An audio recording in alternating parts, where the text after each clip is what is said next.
주님, 감사합니다.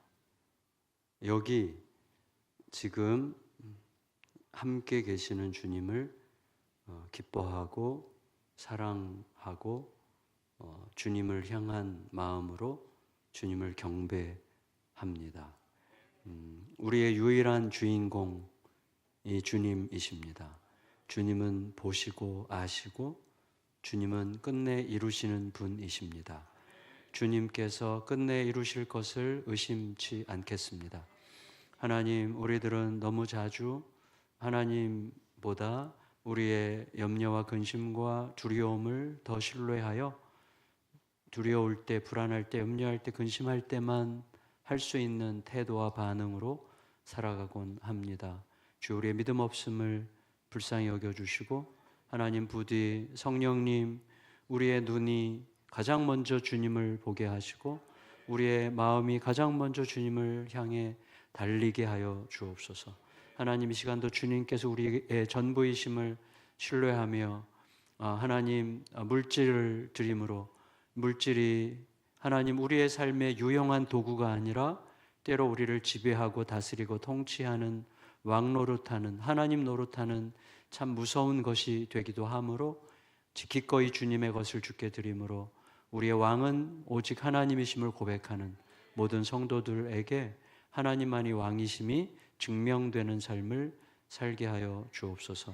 하나님, 영광교회 모든 성도님들이 주의 나라와 주의 의를 먼저 구할 때 우리의 삶을 친히 이끌어 가시고 책임지시는 주님의 은혜를 우리의 전 삶을 통하여 고백하고 증거하는 복된 인생 살게 하여 주시옵소서. 오늘도 우리의 믿음을 더하시고 우리가 믿음이 과연 무엇이고 하나님 무엇을 믿는 게 복음을 따라 살아가는 믿음인지를 깨닫고 하나님 오늘 믿음 위에 바로 서는 복된 은혜 베풀어 주시옵소서. 주님께 온전히 우리를 부탁드리며 예수님의 이름으로 기도합니다. 아멘. 할렐루야, 반갑습니다.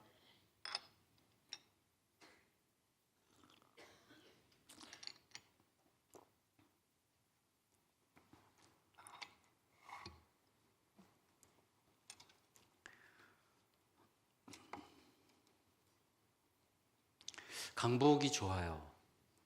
저는 강북에 오늘 저희 교회 전임 교육자들이 놀러 왔어요.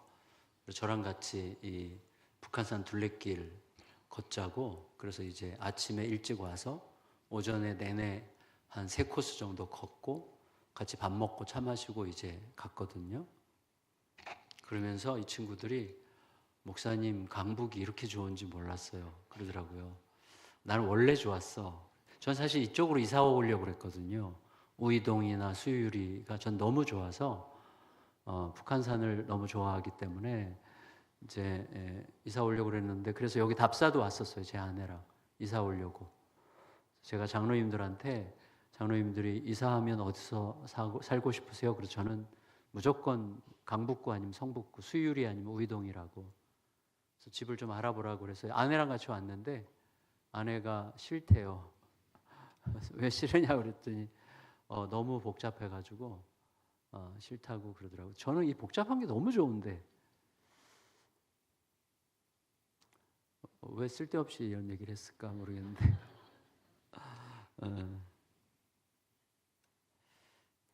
우리가 조금 아까 읽은 이 말씀은 아주 평이한 말씀일 수 있고 우리가 익숙하게 아는 말씀이잖아요. 내용을 요약하기가 굉장히 간단하죠. 예수님께서 무슨 일이 있기 때문에 제자들과 함께 갈릴리 호수, 혹은 너무 크기 때문에 바다라고 부르기도 하는 그 갈릴리 바다 혹은 호수 저편으로 건너가기를 원하셨어요. 왜 건너가는지 아직 제자들은 몰라요. 근데 예수님께서 가자고 하시니까 가는 거죠. 그러니까 가서 무슨 일을 만날지, 무슨 일을 행할지, 가다가 무슨 일이 생길지 전혀 몰라요. 그러나 예수님께서 가자고 하셔서 가는 거예요. 그렇죠? 그렇죠? 그러면 믿음이죠. 아무것도 안 보이는데 가자고 하시니까 그냥 가서 무슨 일을 할지, 무슨 목적으로 가는지도 모르겠고 가다가 무슨 일 만날지도 모르겠지만 일단 예수님께서 가자니까 간 거예요. 배 타고 가는 거예요. 자, 이게 믿음의 길이죠. 믿음의 길이에요, 이게. 그런데 이제 믿음이 갑자기 사라져요. 분명히 믿음의 길인데 믿음이 없어. 뭐가 왔을 때 풍랑이 오죠. 그러니까 예수님의 뜻이에요, 분명히. 예수님의 뜻대로 순종한 것입니다. 예수님께서 원하셔서 하는 겁니다. 심지어 예수님이 함께 계십니다. 그래도 풍랑을 만날 수 있는 거죠. 근데 보통 풍랑이 아니라 사람을 죽일 것 같은 풍랑. 그래서 제자들이 생각할 때 꼼짝없이 죽었구나 라고 생각할 만한 풍랑을 만날 때가 있는 거죠. 여러분, 제자들 중에 적어도 5명은 어부 출신인데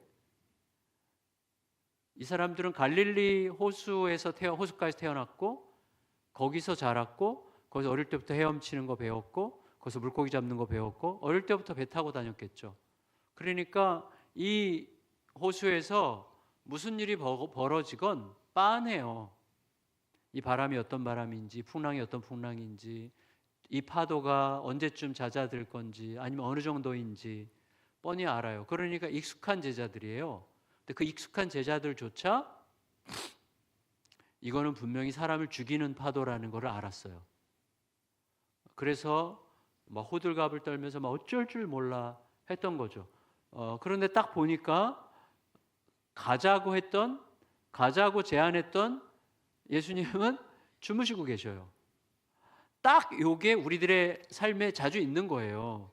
분명히 나는 하나님께 충성을 다했고 하나님의 뜻대로 하려고 애를 썼고 하나님의 뜻인 줄 알고 여기까지 달려왔는데 정말 너무나 막막하고 깜깜하고 암흑 같은 혼란이 내 삶에 닥쳐왔는데 하나님은 관심이 한 개도 없는 것 같고 팔짱 끼고 있는 것 같고 나한테 관심이 없고 나를 모르는 것 같고 심지어 내 문제에 전혀 관여하고 싶어 하지 않는 것 같이 느껴지는 그런 때가 있죠. 원망이 쏟아지고 시편이 다 그거잖아요. 시편이 전부 다. 하나님께 막 원망하고 막 불평하고 화가 나고 욥도 마찬가지죠. 욥도 하나님이 막 안 믿어주려고 그러고 막 그러잖아요. 근데 결국은 그 믿음이 뭐예요? 믿음? 화가 나고 불평하고 원망하고 막 속상하고 안 믿어주려고 하고 막 그러는 그 마음을 누구한테 말해요? 근데 하나님한테 말해. 예, 그게 믿음이죠. 그래서 제자들은 처음에 믿음으로 시작해서 사실은 믿음으로 간 거예요.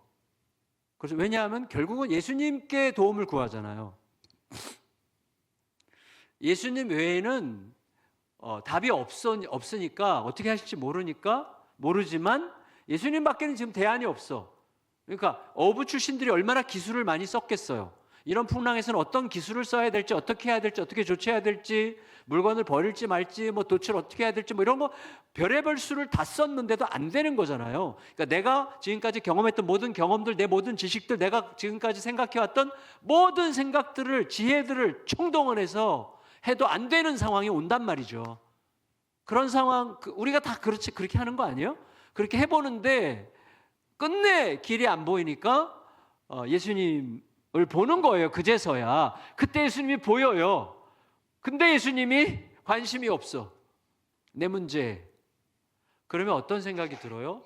속으로 좀 제가 이렇게 캐주얼하게 말하면 지가 가자 그래 놓고 지금 뭐 하고 계시는 거야? 이런 생각을 하게 되겠죠. 막 원망이 예수님에 대한 막 원망이 솟구치겠죠.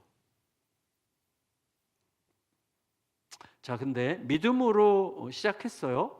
그리고 믿음으로 예수님을 깨웠어요. 그렇죠? 근데 깨어나신 예수님이 어떻게 하시죠? 바람과 풍랑을 잠잠케 하신 다음에 예수님께서 하신 말씀이 뭐예요? 너희 믿음이 어디 있느냐였어요. 그러니까 이 말은 너희가 믿는데 안 믿는구나. 자, 이제 우리들에게 하시는 말씀이에요, 이게. 믿는데 안 믿는구나. 아는데 모르는구나. 이게 무슨 말이죠? 믿는데 너희의 행동을 보면 믿는다면 할 수 없는 행동을 해. 그렇죠. 그러니까 우리 그리스도인들의 신자들의 삶을 보면 교회에서 주님 앞에 찬양할 때는 다 순교할 수 있어요, 여러분. 찬양할 때는 다 순교까지 할 수 있는 각오가 돼요. 찬양할 때는. 근데 예배 끝나고 집에 가면 저 같은 경우는 옛날에 진짜 하나님한테 크게 야단 맞은 적이 있는데 언제냐면 교회에서 한참 예배 드리고 집에 갔는데 애들끼리만 집에 있을 때 제일 먼저 제가 하는 일이 뭐였는지 아세요? 텔레비전 뒤통수를 만지는 일이었어요. 온도를 딱 재. 그래갖고 얘가 지금 언제 끈 건지 이걸 딱 느껴가지고 내가 오기 직전에 끈 거라는 거 알면 너 일로 와. 너 이거 만져봐. 너 이거 지금 아빠 들어오기 직전에 껐지. 뭐 이러면서 닥달했는데 이게 얼마나 무능하고 치사하고 유치한 이야기인지를 나중에 이제 알게 됐어요. 이거 가지고 애들이 절대 안 변하는데 어쨌거나 아주 유치한 수준에 머물렀던 적이 있는데 어쨌거나 기도 시간에는 뭐 했어요? 그 전에 교회에서 집에 가기 직전에 교회에서 예배 드릴 때 뭐 했어요? 주여 믿습니다. 주님이 다 하십니다.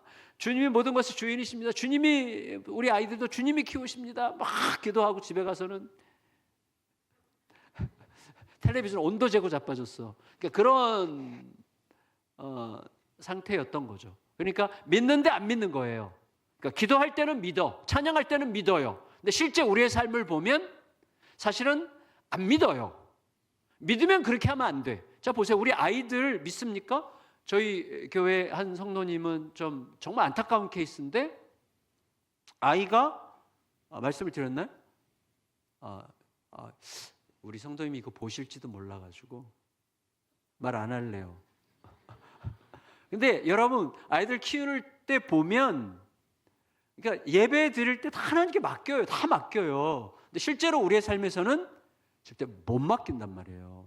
그래서 예수님께서 지금 너희 믿음이 어디 있느냐라고 말씀하신 거예요. 그러면서 우리에게 그럼 뭐지? 우리도 지금 믿음으로 따라왔고 믿음으로 예수님을 깨웠는데 예수님은 우리에게 너희 믿음이 어디 있느냐? 믿음이 없다. 혹은 너희 믿음이 도대체 있어야 될 자리에 있지 않구나. 혹은 너희 믿음을 발견할 수가 없구나. 믿음을 내가 느낄 수가 없구나. 너희가 믿는다면 이렇게 할 필요가 없는데 왜 이렇게 했느냐? 뭐 이런 식의 이야기잖아요. 그러니까 예수님께서 제자들에게 너희 믿음이 어디 있느냐라고 말씀하셨을 때 예수님께서 기대하셨던 그 믿음의 핵심이 뭐냐는 거예요. 믿음의 핵심. 믿음은 두려워하지 않는 것입니다. 라고 말하면 벌써 이렇게 아멘 하시잖아요. 근데 저는 믿음은 두려워하지 않는 것일 수도 있다는 생각은 해요. 그러나 믿음은 두려워하지 않는 게, 그러면 두려워하지 않는 게 믿음입니까? 사이코패스들도 두려움이 없어요.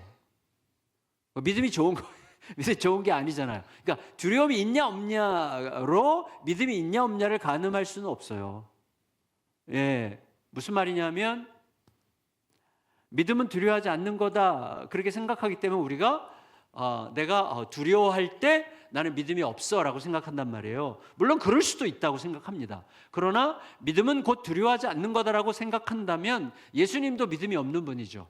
예수님도 십자가를 지시기 전에 제자들에게 뭐라고 그러셨습니까? 내가 심히 고민하여 죽게 됐으니 내가 지금 너무너무 힘들다. 내가 너무너무 고통스럽다. 너무너무 두렵도다. 나를 위해 좀 기도해 달라고 부탁하실 만큼 너무 힘들어 하셨어요.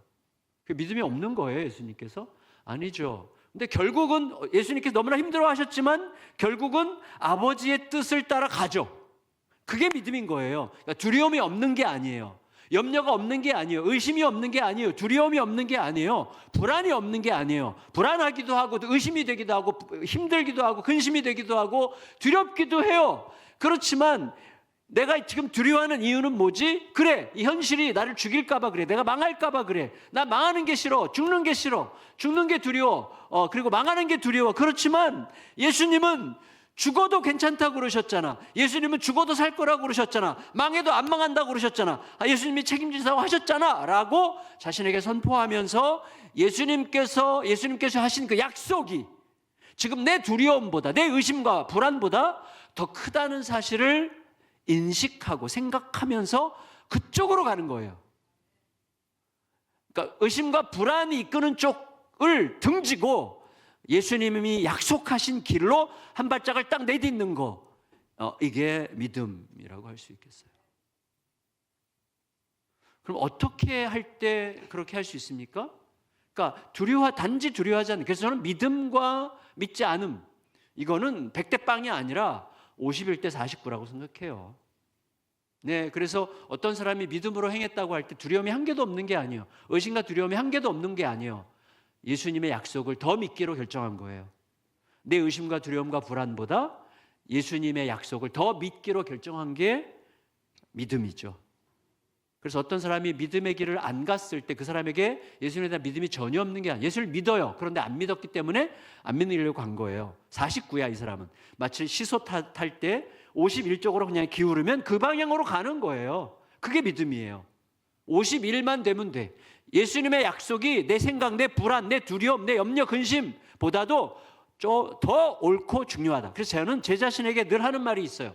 또 저희 성도들에게도 자주 하는 말이 있어요. 뭐냐면 여러분, 예수님이 우리보다 훨씬 똑똑하십니다.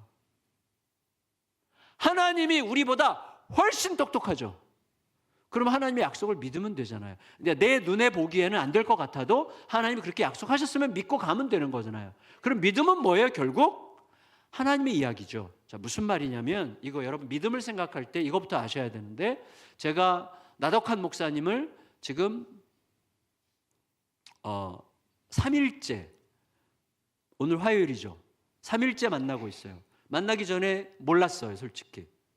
나 목사님을 제가 몰랐어요. 그리고 이제 3일째 만나잖아요.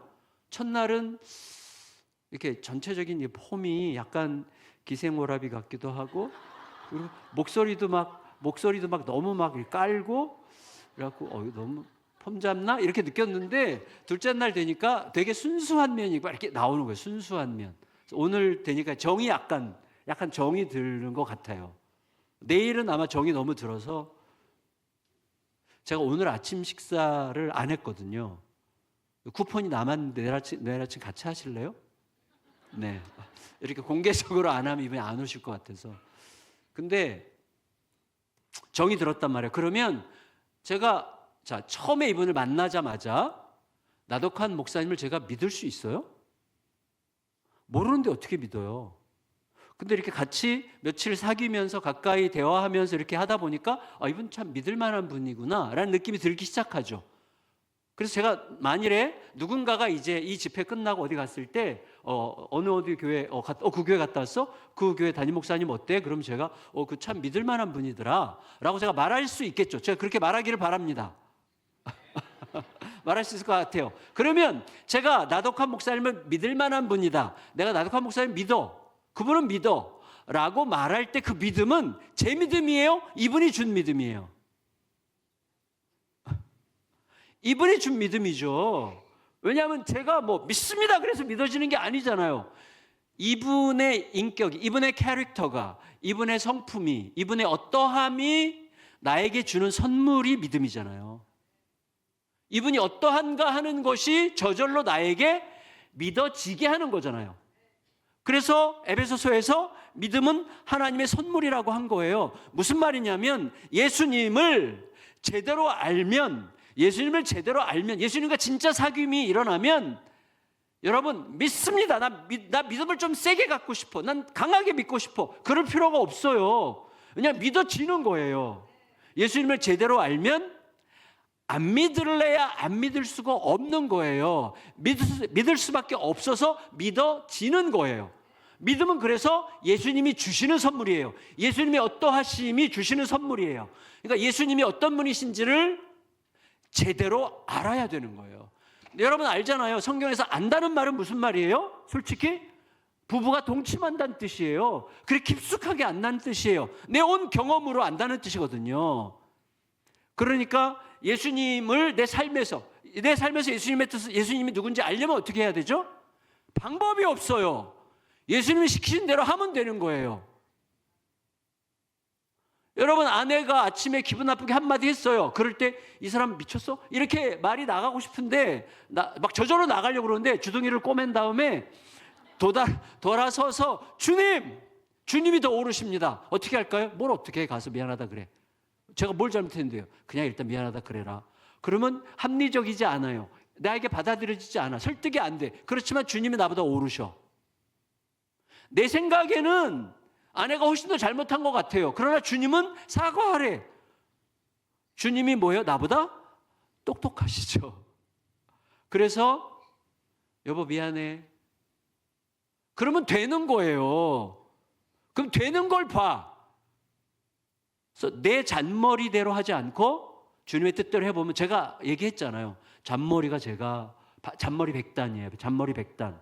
그래서 주님이 없이도 하는 법을 알게 됐어요. 그리고 그게 얼마나 큰 저주라는 것을 알게 됐어요. 왜? 주님 없이 될수록 주님을 찾지 않을 힘이 더 강해지는 거예요. 주님 없이 잘 되는 게 저주예요. 왜? 주님 없이 잘 되면 주님을 찾을 필요가 점점 없어져. 어느 순간 주님 없이 돼도 주님 없이 절대 안 되는 순간이 와요. 주님 없으면 죽는 순간이 와요. 그때 길이 안 보여. 주님 없이 되는 게 어마어마한 저주예요. 그래서 제가 잔머리를 멈추고 그냥 몸을 던지기로 한 거예요. 몸을 던져보자. 그래서 그냥 무조건 던졌어요. 던졌더니 주님이 딱 잡으시더라고요. 이게 중요해요. 그냥 던져. 나 우유 배달, 나 신문 배달, 아내 음악 가르치고 뭐 이거 하고 그냥 개척. 그냥 주님이 딱 잡아서 그냥 끌고 가시는 걸 느끼는 거예요. 그래서 제가 알게 됐어요. 저희 교회의 별명, 제가 책을 하나 쓴 게 있는데 저희 교회 별명인데 대답하는 공동체예요. 저희는 그래서 플래닝을 안 해요. 제가 워낙에 기획하고 막 계획하던 사람인데 저희 교회는 계획이 없어요. 어떻게 하냐면 매년 9월, 10월에 전 성도들이 모여서 같이 기도하고 성도들이 정해. 내년에 우리 교회는 이런 사역을 더 집중해서 했으면 좋겠다는 거를 막 기도하고 모으고 의견 모으고 막 해가지고 성도들이 하나를 딱 정하잖아요. 그대로 그냥 저는 따라가요. 제가 깃발을 들지 않기로 했어요. 근데 모든 교회가 그렇게 할 필요는 없어요. 저는 뭐 때문에? 이 잔머리 때문에 저는 그렇게 해야만 됐어요. 근데 그렇게 해보니 알겠어요. 내가 그렇게 잘난 척하지 않아도, 내가 그렇게 나대지 않아도, 내가 그렇게 철저하게 계획하지 않아도 하나님은 하시는구나. 이걸 알게 됐어요. 그래서 믿음으로 살아가는 법이 무엇인지 조금 알게 됐어요. 어쨌거나 중요한 건 뭐냐면, 중요한 것은 믿음은 뭐예요? 결국 내 이야기가 아닌 거예요. 믿음은 주님의 이야기예요. 주님의 사건이에요. 주님이 주시는 선물이에요. 그러니까 우리가 할 거는 뭐죠? 주님이 누구신지를 점점 더 알아가는 거예요. 핵심이에요. 그러니까 우리의 삶을 가만히 들어볼 때 믿음이 없다는 말은 뭐죠? 주님을 알긴 아는데 솔직히 모른다는 뜻이에요. 그냥 들은 풍월로 사는 거지, 실제로 하나님의 말씀 앞에 서서 말씀 앞에서 내 삶을 관통한 예수 그리스도의 지식이 현저하게 부족한 거예요. 그래서 절대 용서 못 하잖아요. 절대 용서 못 해요. 네. 예수님 분명히 용서하라고 그러셨는데 용서 못 해요. 예수님 말씀보다 내 자존심이 훨씬 세. 자존심이 얼마나 센지 아시죠? 죽음보다 세요. 죽음보다 자존심이. 그래서 뭐라 그래요? 자존심 상하면 죽어도 안 해. 나 죽어도 못 해. 그러죠? 죽음보다 센 게 자존심이야. 예수님의 목숨값보다 더 중요한 걸 우리가 가지고 있어. 그러니까 참 이게 문제죠. 이게 문제예요. 어쨌거나 오늘을 기점으로 우리의 믿음을 한번 점검하면 좋겠는데, 우리의 믿음은 내 이야기가 아니에요. 우리가 얼마나 세게 믿느냐가 중요하지 않아요. 세게 믿어야 믿을 것도 없어요. 세게 믿어야. 여러분, 저를 아무리 세게 믿어야 나올 게 없습니다. 믿음의 핵심은 대상이에요. 대상. 내가 누구를 믿느냐, 그분을 어떻게 생각하느냐 핵심이에요. 그러니까 예수님께서 제자들에게 너희 믿음이 어디 있느냐라고 물으실 때에 그 믿음의 핵심은 예수님에 관한 이야기여야 돼요. 예수님에 관한 이야기.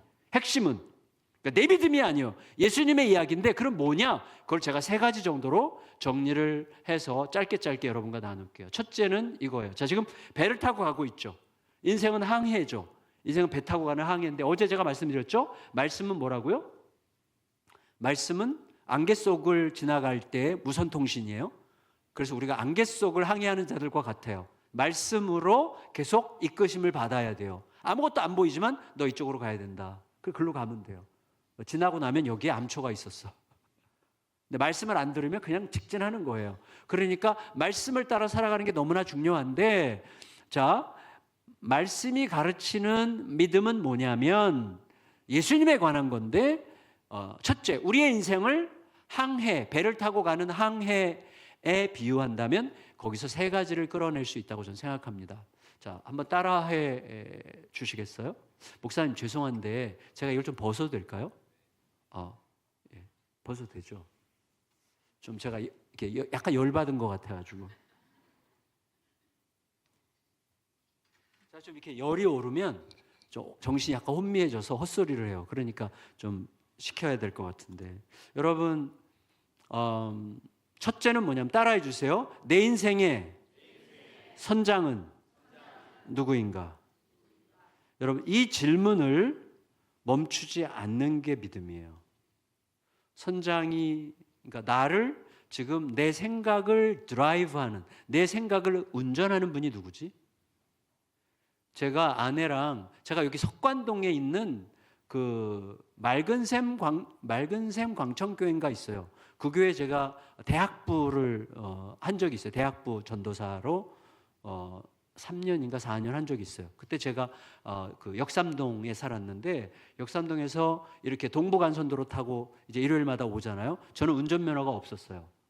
근데 제 아내가 운전면허 저보다 빨리 땄고 저는 6번 떨어지고 겨우 붙었는데, 근데 여러분 비웃으시면 안 됩니다. 왜냐하면 제가 일종을 따려고 그래요. 일종.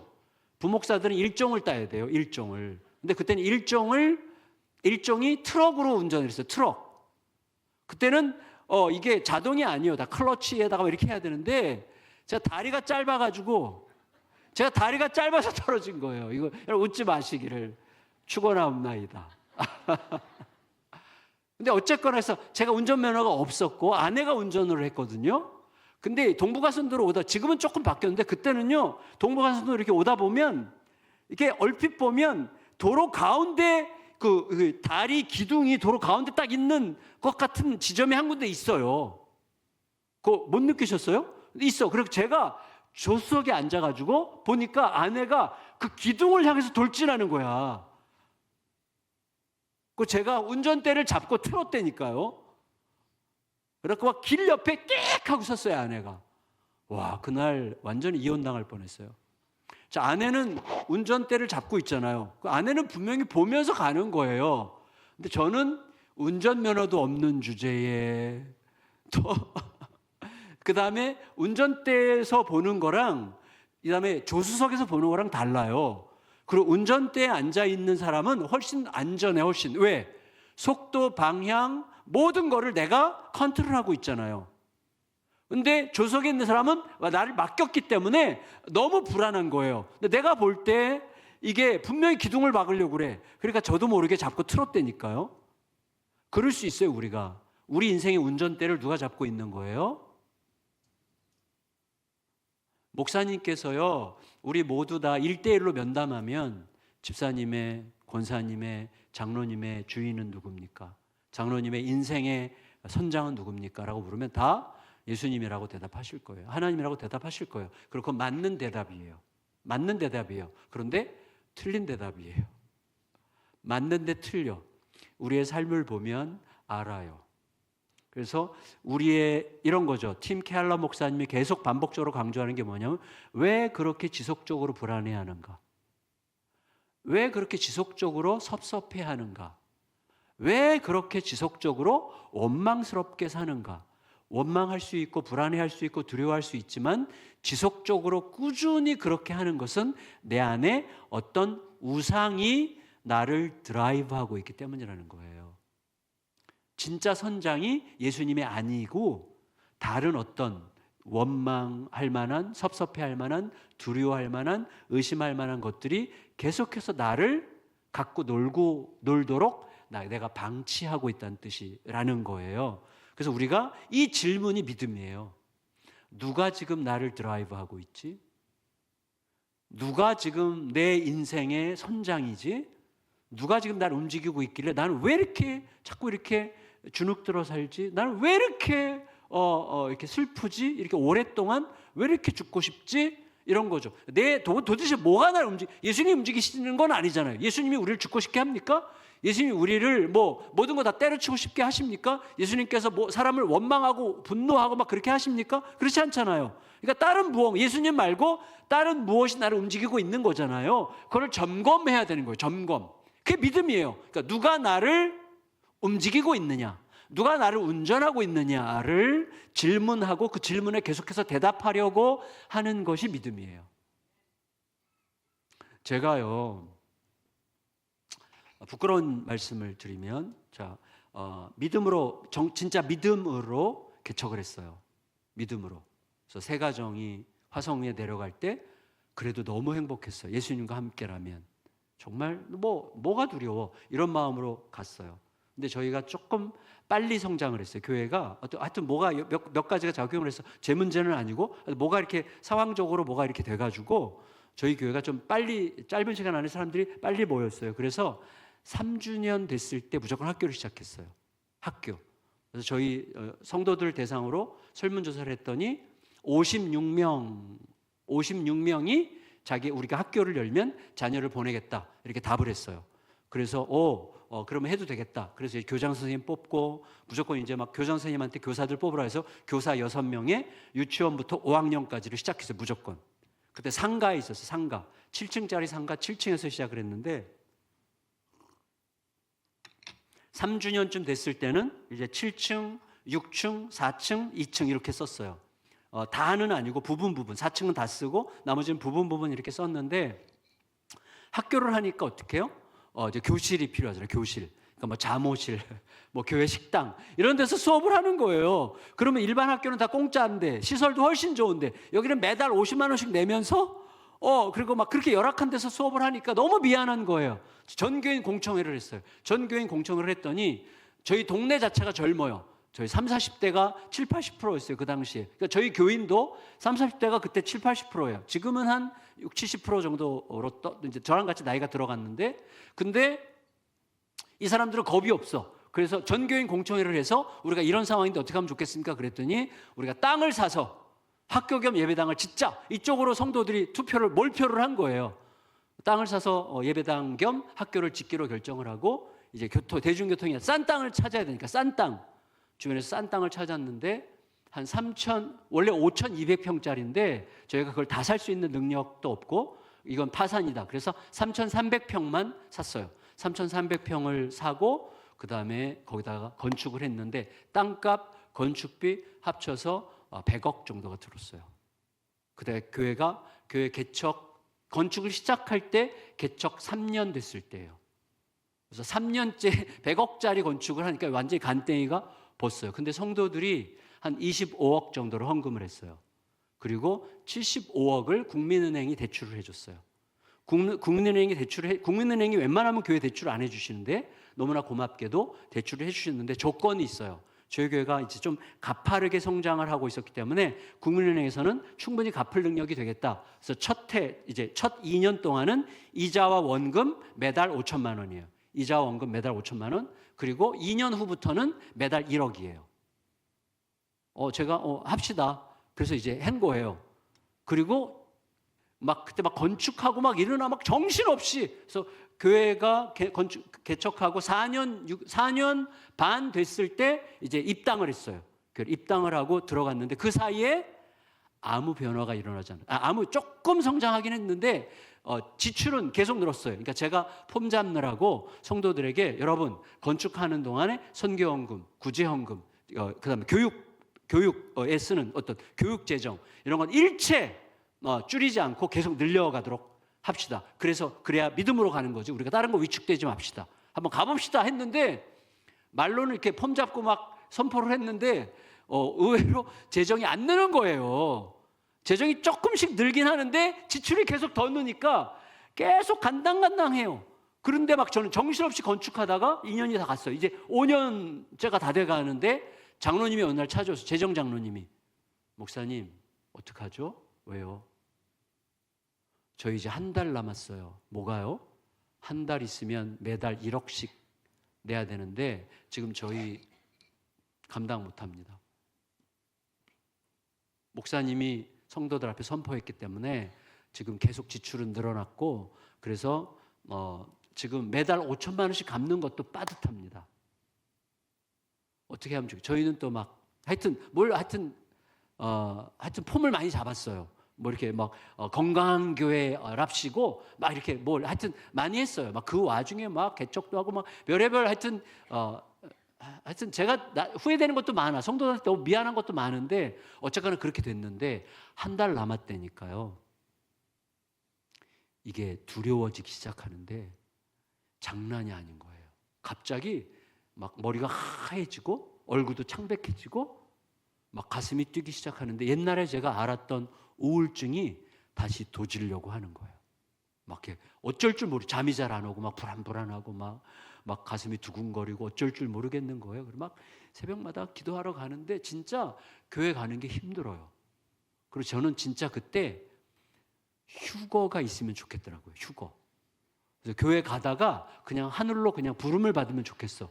그냥 교회 가다가 그냥 사라지면 너무 좋겠다. 이런 생각이 드는 거예요. 너무 두렵고 너무 힘들어요. 진짜 그때 생각하면 지금도 막 섬찟섬찟한데, 근데 여러분 교회 가서 이제 막 기도하잖아요. 하나님 너무 두렵습니다. 너무 두렵고 저는 도망치고 싶습니다.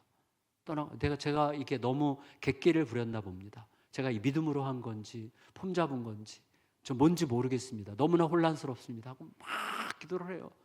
그리고 하나님이 되게 거의 선명하게 이렇게 물으시는 것 같았어요. 첫째, 이 교회의 주인이 누구냐?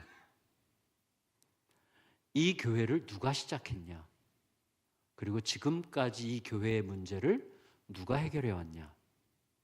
그러므로 이 문제를 누가 해결하겠냐? 답은 뻔해요. 주님이십니다. 주님이십니다. 주님이십니다. 이게 뻔한 답이에요. 이 교회의 주인은 주님이시고 이 교회 지금까지 모든 인도해 주신 분도 주님이시고 그러므로 이 문제를 해결하실 분도 주님이시죠. 아멘? 맞죠?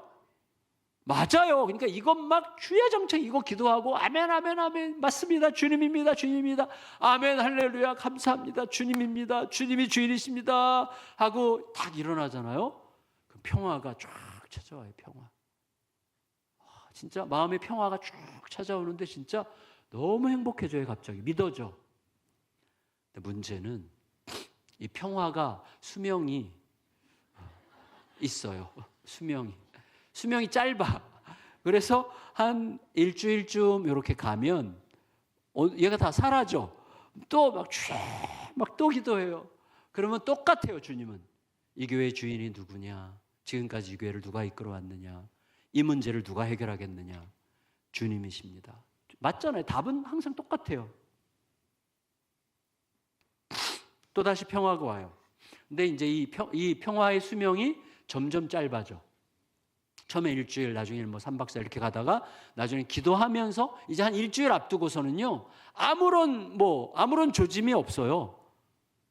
이대로 그냥 망할 것 같아. 그러니까 기도하면서도 불안하더라고요.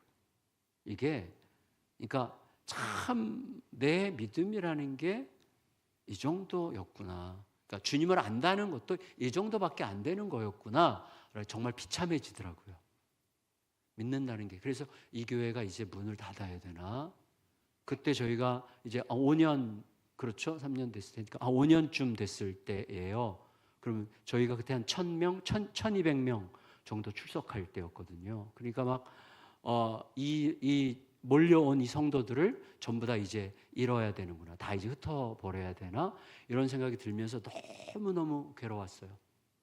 근데 일주일을 앞두고 저기 여러분 잠실에 가면 롯데월드 있죠.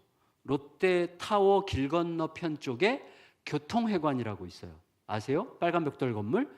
교통회관 2층에 서울시 택시운전사 조합 새마을금고가 있어요. 거기 새마을금고의 대출 담당 차장이 우리 교회 성도와 초등학교 동창이야. 그래서 서로 얘기하다가 우리 교회 얘기가 나온 거예요. 그래가지고 막 우리 교회 요새 목사님 막 고민이 많은 것 같아 막 그랬더니 그 대출 담당 계장이 자기 동창 이야기를 듣고 저 몰래 우리 사무장님 통해서 저희 교회 재정 뭐 지표 이런 걸 다 알아본 것 같아요. 그리고 저한테 전화를 했어요. 한 일주일도 채 안 남았을 때예요. 이제 국민은행이 갚아야 될 그게 저한테 전화가 왔는데 목사님 제가 일에 여차여차해서 목사님네 교회 상황을 전부 다 살펴봤는데 목사님 이제 더 이상 걱정 안 하셔도 됩니다. 왜요? 저희 새마을금고로 갈아타시면 됩니다. 저희 새마을금고로 갈아타면 지금은 이제 만 2년쯤 지나기 때문에 페널티 안 물어도 되고요. 그 다음에 이자가 0점 몇 프로 높은데 별 차이 아닙니다. 더 기쁜 소식이 있는데 목사님 은퇴할 때까지 이자만 내도 됩니다. 은퇴할 때까지 이자만 내도 된대. 와, 평화가 찾아오는데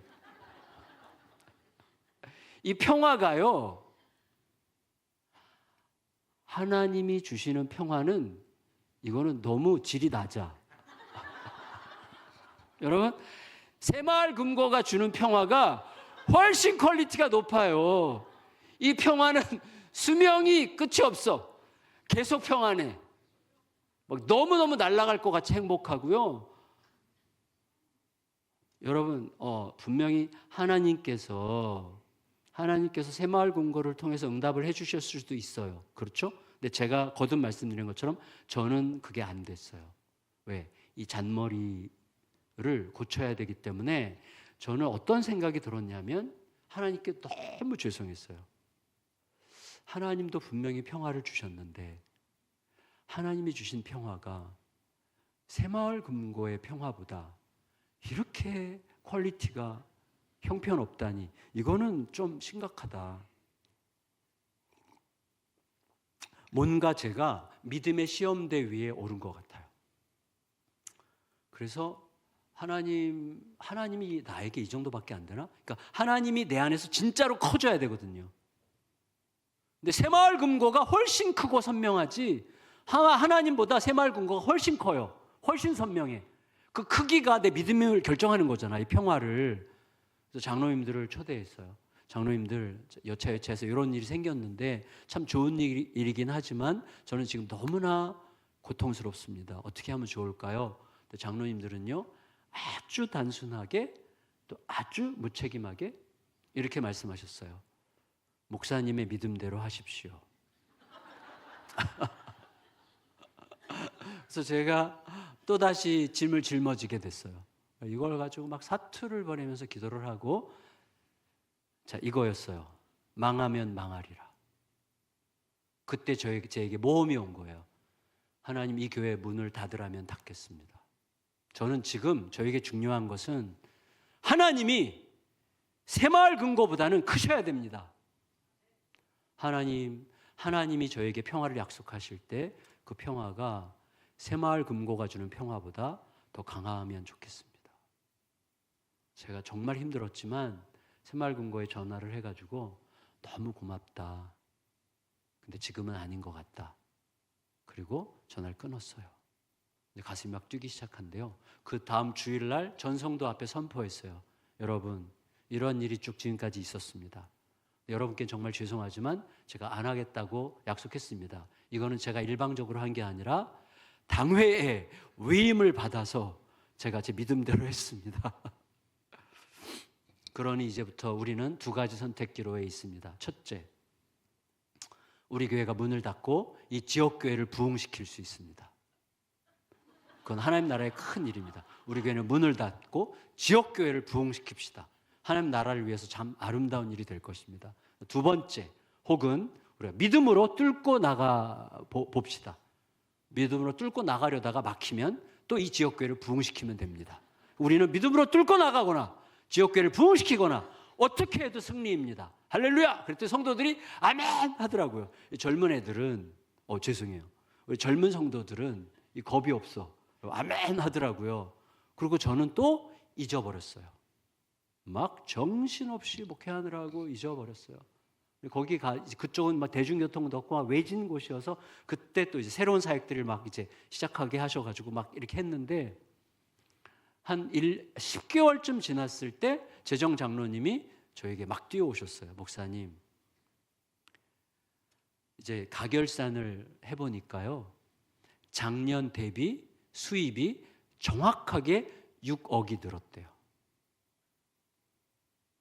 1년 사이에 예산이, 그러니까 수입이 6억이 늘었어요. 6억이.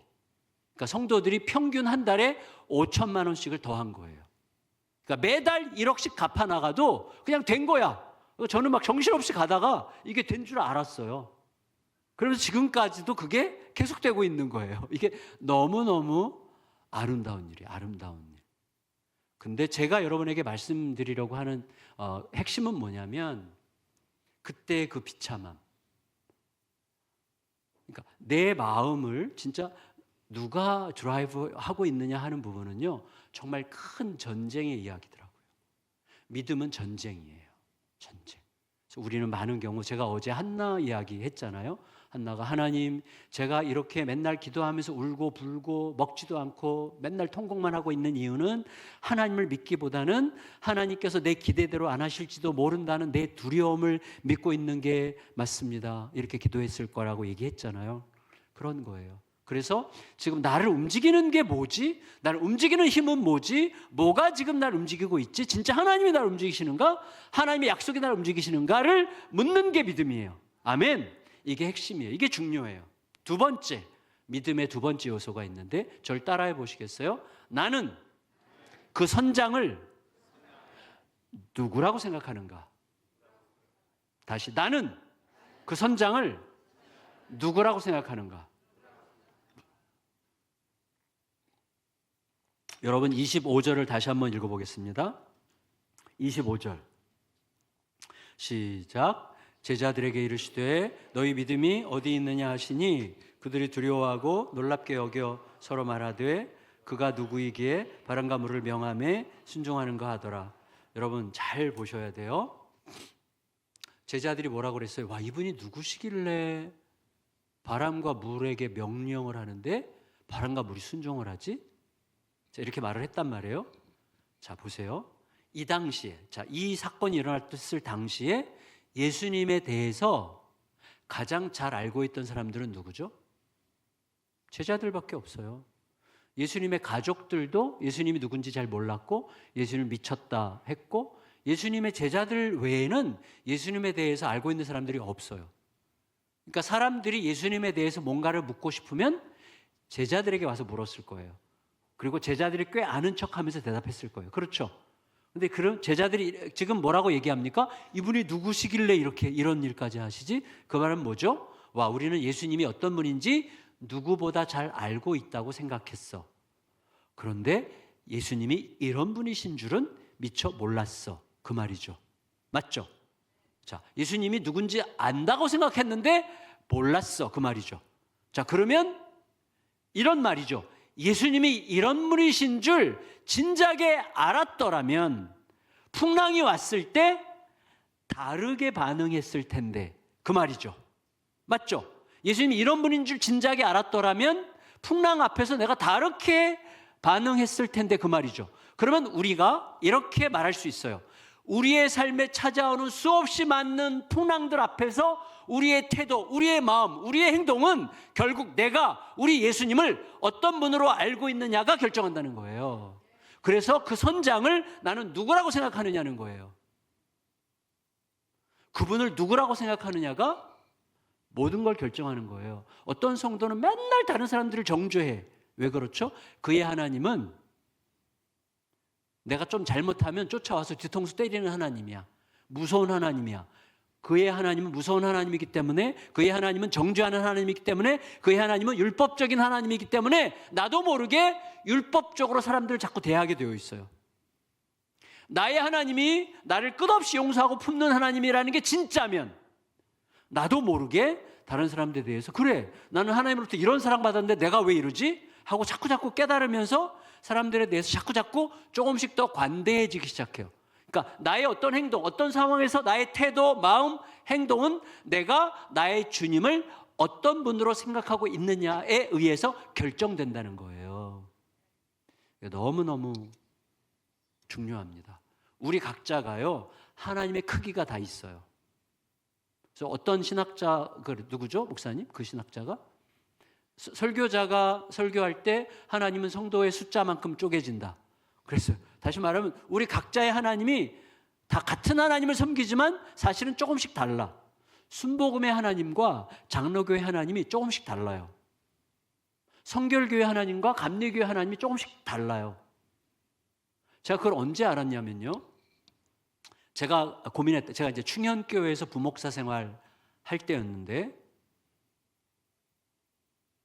김영대 선교사님이라는 분이 아프리카 수단으로 선교사로 파송받으면서 저한테 제 책상에, 저에게 무슨 관심이 좀 있으셨나 봐요. 그래서 책을 3권을 선물해 주고 가셨는데, 우리 어제 여기 목사님이 예수전도단 출신이라고 그러셨는데, 그죠? 누가 예수전도단 출신이라고 그랬죠? 하여튼 예수전도단의 설립자가 로렌 커닝햄이라는 분인데, 그분의 교과서 같은 책이 3권이 있어요. 하나님 정말 당신이십니까? 벼랑 끝에 서는 용기, 그다음에 내 신을 벗으라, 뭐 이 3권인데 이게 거의 교과서 같은 책이에요. 그 예수전도단에서. 근데 그 선교단체의 책인데 제가 굉장히 우습게 생각하는 단체였어요. 지금은 굉장히 존경하는데, 그때만 해도 예수전도단 그러면 뭐 맨날 앉아서 무슨 뭐 하나님 음성 듣기 뭐야 도대체, 막 약간 신비주의자들 같고 막 그랬어요. 그때 저희 하나님은요, 철저하게 개혁주의 장로교회 하나님밖에 없어요. 개혁주의 장로교회 하나님과 예수전도단의 하나님은 다른 하나님입니다, 여러분. 같은 하나님인데 다른 하나님이에요. 이거 여러분 아셔야 돼요. 굉장히 중요해요. 근데 그 선교사님이 제가 생각하는 하나님이 너무 조그맣다고 생각한 것 같아요. 그래서 이 다른 하나님도 좀 알아봐라 생각하고 이 책을 선물해 준 것 같아요. 그래서 약간 기분이 상했어요. 저를 좀 이렇게 약간 판단한 것 같아서. 그래서 그래도 그분이 떠나고 나서 그 책이 이제 예의상 읽기 시작했는데, 와, 이 책들이요, 여러분. 나중에 기회가 되면 한번 읽어보시면 좋겠는데, 완전 재밌어요. 너무너무 재밌어, 책이. 너무 재밌어서 3권을 읽었어, 그 책? 안 읽었구나. 하여튼 기회가 되면 읽어보세요. 근데 이 3권을 3일 만에 다 읽었어요. 너무 재밌어서. 뭐 책이 그렇게 두껍지도 않아요. 200페이지 정도 되는 책인데 너무 소설책같이 너무 재밌어가지고 4일 만에 다 읽고 마지막 장을 딱 덮으면서 저의 결론. 야, 이 구라가 장난이 아니네, 이거였어요. 뭐 그 안에 구라가 꽉 차 있어. 대표적인 게 뭐냐면 이 로렌 커닝햄이 이제 하와이의 빅 아일랜드라고 있어요. 코나 섬이라고. 거기에 본부가 있는데 거기서 이제 청년들을 전 세계에서 모아가지고 이제 전도 집회를 하고 이제 전도하러 다니는 거예요.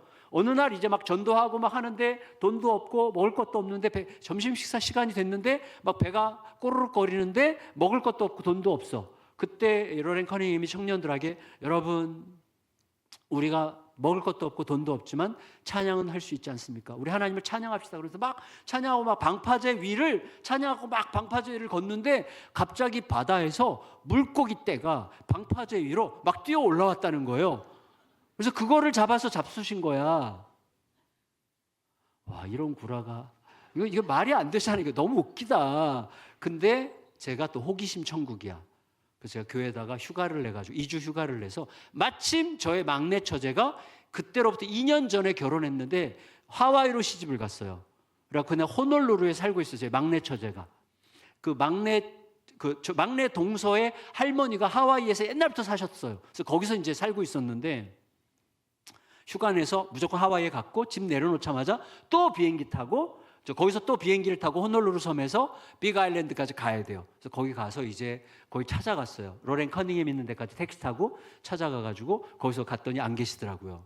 뭐 워낙 세계적으로 바쁜 분이니까 안 계셔. 그래서 몇 가지 물어보고 2박 3일 있다가 다시 처제네 집에 돌아와서 그때 생각이 났어요. 물고기 생각이. 그래갖고, 처제, 솔직히 내가 좀 이게 안 믿어지는데 여기 하와이에 가끔씩 물고기 떼가 막 방파제로 막 이렇게 막 올라오고 막 그러는 현상이 여기 있어? 그랬더니 처제가 응 그러는 거예요. 깜짝 놀랐어요. 자주 있는 건 아닌데 가끔 그런 현상이 있어. 물고기 떼가 막 올라온다는 거예요. 그때 제가 완전히 충격받았어요. 아, 이걸 내가 거짓말 구라친다라고 생각했던 게 너무 죄송했어요. 그리고 하필이면 그 배고픈 그 시간, 찬양하는 그 시간에 물고기가 올라온 거니까 하나님의 응답이죠. 하나님의 응답이죠. 근데 그 하나님은 내 하나님이 아니야. 저의 하나님은 그런 일을 못 하셔. 맞잖아요. 제 하나님은 그런 일을 못 하시는 하나님이에요. 그래서 제 하나님이 제가 생각하는 선장은 요만해. 로렌 커닝햄의 선장은 이만해. 여러분, 우리가 보통 God-sized work라는 단어를 쓰는데 하나님은 크기의 일. 내 안에 있는 하나님의 크기가 하나님께서 행하시는 일의 크기를 결정하는 거예요. 우리의 하나님이 요만하면 요것밖에 안 보여요. 하나님이 커지셔야 되는 거예요.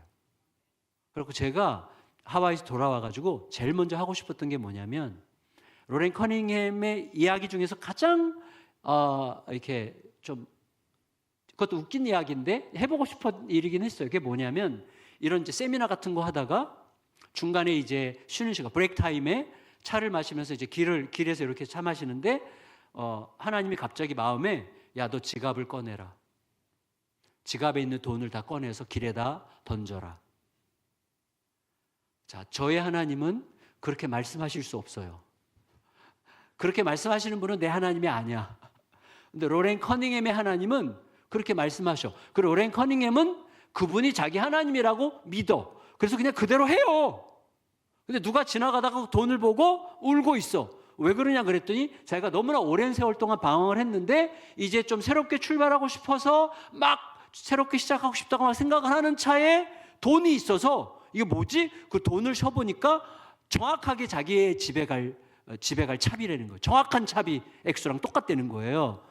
그래서 자기가 너무 놀라서 하나님이 대답하셨구나 라고 그래서 울었다는 거예요. 근데 그 돈은 조금 아까 로렌 커닝햄의 지갑에 있던 돈이야. 너무 해보고 싶었어요. 이걸 너무너무 해보고 싶어서 그래서 저도 기도 시작한 거예요. 그래서 하와이 갔다 와서 기도했어요. 하나님, 저도 해보고 싶습니다. 저에게도 언젠가 지갑을 열어서 전부 다 누군가에게 주라고 말씀해 주십시오. 그리고 그게 하나님의 어떤 일인지 생각해서 제 안에 하나님이 지금보다 훨씬 더 커지시면 좋겠습니다. 이렇게 기도를 했어요. 근데 여러분 얼마나 치사한지 아세요? 그러면서도 뒤로 이렇게 생각하더라고요. 이왕이면 지갑에 돈이 너무 많지 않을 때 이딴 식으로 생각하더라고요. 근데 희한한 일이 생겼어요. 희한한 일. 그때가 2000년이에요. 2000년. 제가 2000년 9월까지 중형교회 사역하고 2000년 10월에 안산 동산교회로 갔어요. 근데 그 어간인데 그 중형교회에서 청년부 수련회 때 저를 강사로 초청을 했어요. 그래서 청년부 수련회를 하고 났는데 그게 무슨 계기가 돼가지고 그때부터 2000년 그때부터 지금 26년 전이죠.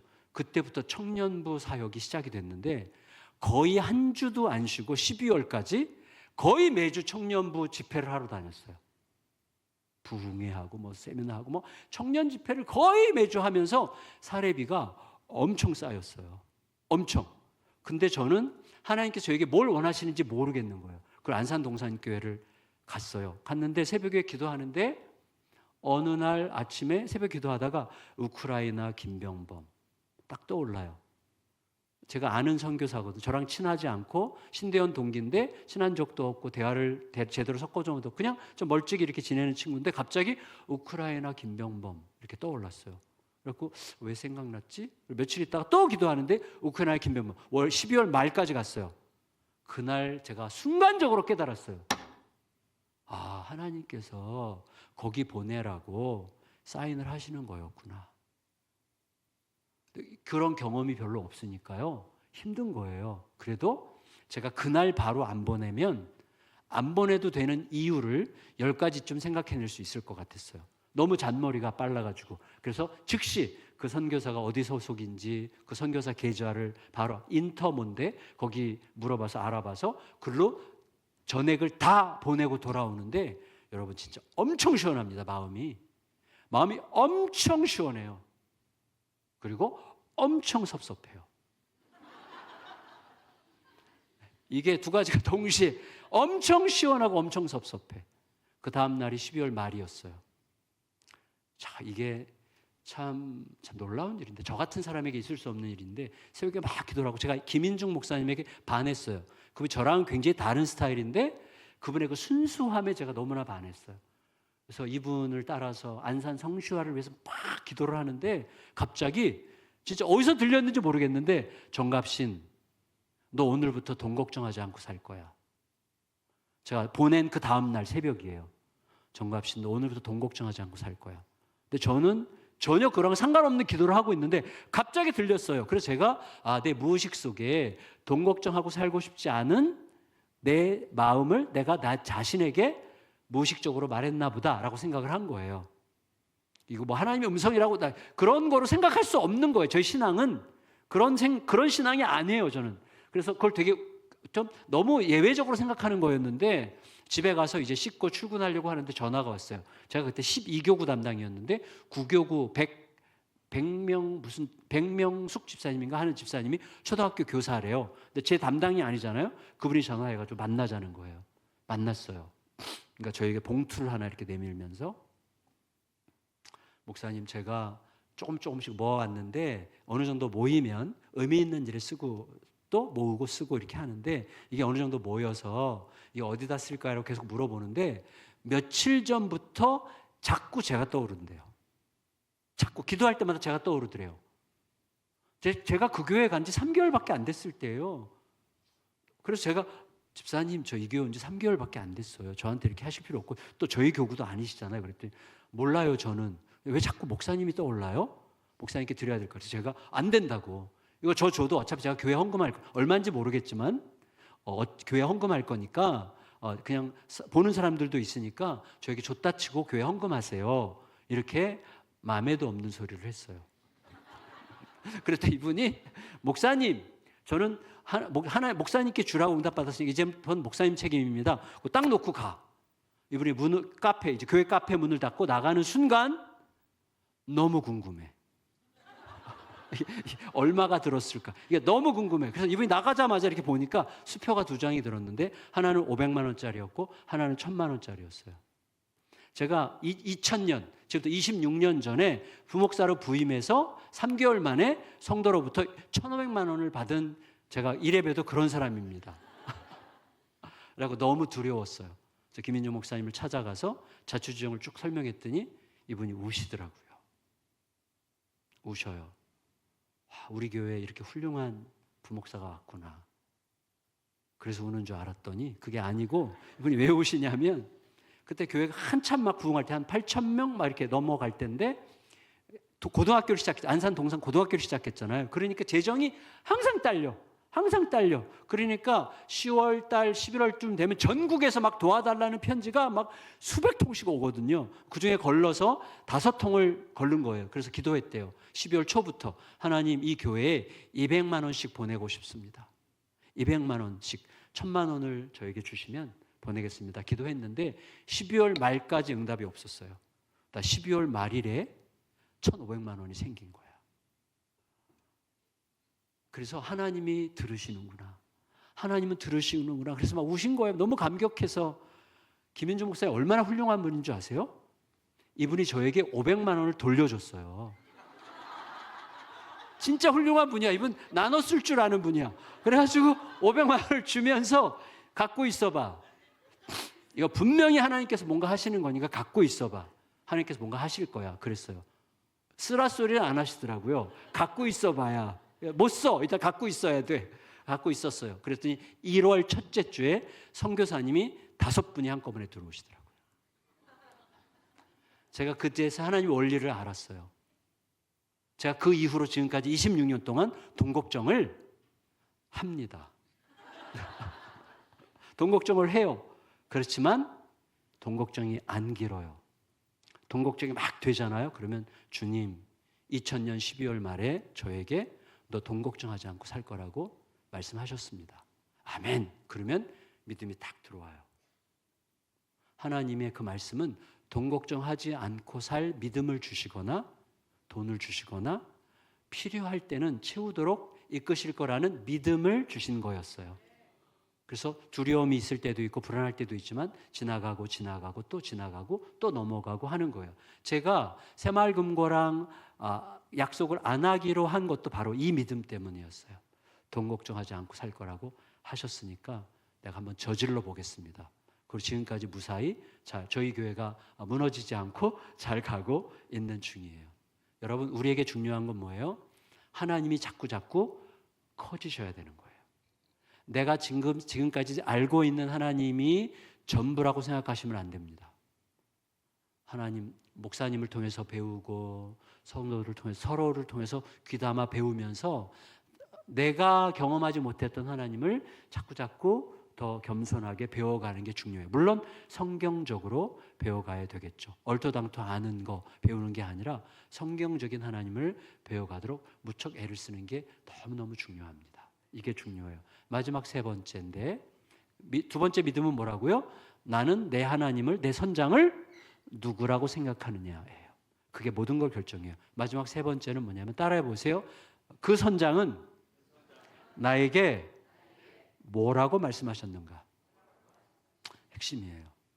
여러분, 지금까지 예수님께서 제자들에게 예수님 자신이 어떤 분인 줄 가르치셨냐면, 방금 전에도 가르치셨죠? 바람과 물에게 뭐 하셨어요? 화학약품을 뿌리셨어요? 아니죠. 말씀하셨어요. 잠잠해라. 말이 나가니까 말이 현실이 되죠. 다시 말하면 예수님이 창조자란 뜻이에요. 창조자. 지금까지 예수님께서 보여주신 건 뭐냐면, 예수님은 말씀이 나가면 빛이 있으라 하심에 빛이 있었고, 말씀이 곧 현실이 되게 하시는 분. 환자에게도 일어나라. 그러면 환자가 일어나. 귀신에게 나가라. 그럼 귀신이 나가. 뭐 때리고 자시고 할 필요가 없어요. 말이 곧 현실이 되는 거예요. 그분이 선장이야. 우리의 선장. 그러니까 우리에게 중요한 건 뭐예요? 그분이 뭐라고 말씀하셨는지를 잊지만 않으면 되는 거예요. 그게 약속이에요. 약속. 그래서 그분의 약속을 기억하면 돼요. 그분이 뭐라고 말씀하셨는지를 기억하면, 제가 처음에 어떤 일을 시작할 때 주님께서 하라고 하셨으면 끝까지 가면 되는 거예요. 자, 여러분, 저 건너편으로 건너가자고 하신 분이 누구예요?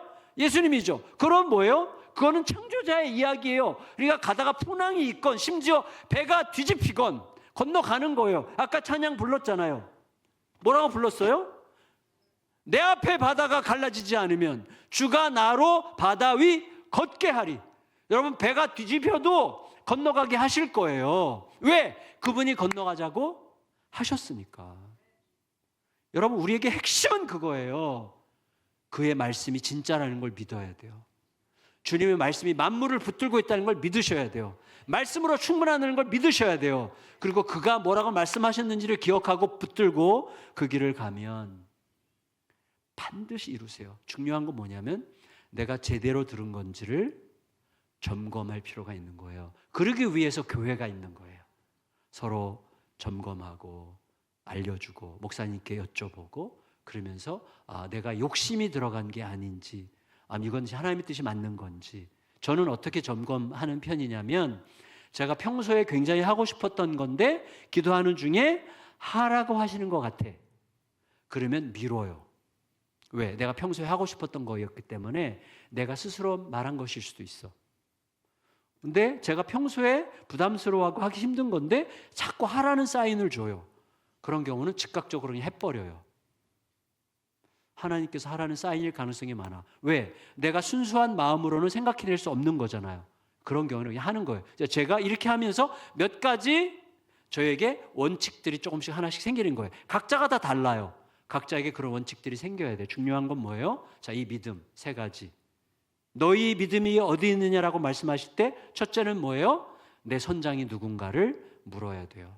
난 왜 이렇게 오랫동안 우울하지? 왜 이렇게 오랫동안 원망스럽지? 왜 이렇게 오랫동안 슬프지?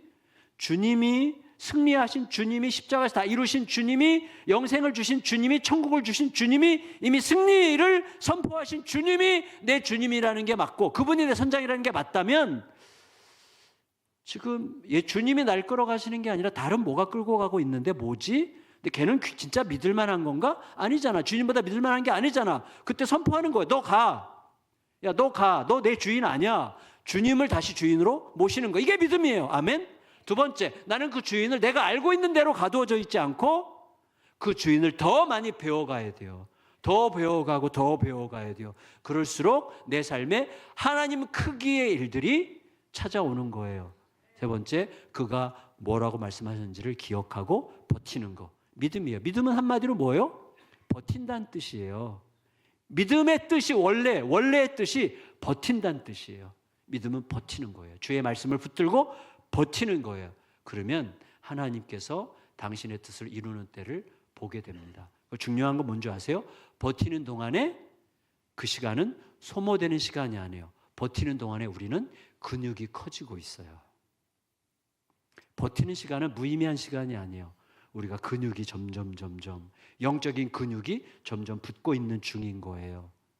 되게 중요해요. 이게 훨씬 더 응답보다 더 중요한 게 영적 근육이 생기는 거예요. 그런 은혜를 누리시기를 예수님의 이름으로 축원합니다. 존귀하신 주님, 은혜를 감사드립니다. 우리 영광교회 귀한 성도님들과 함께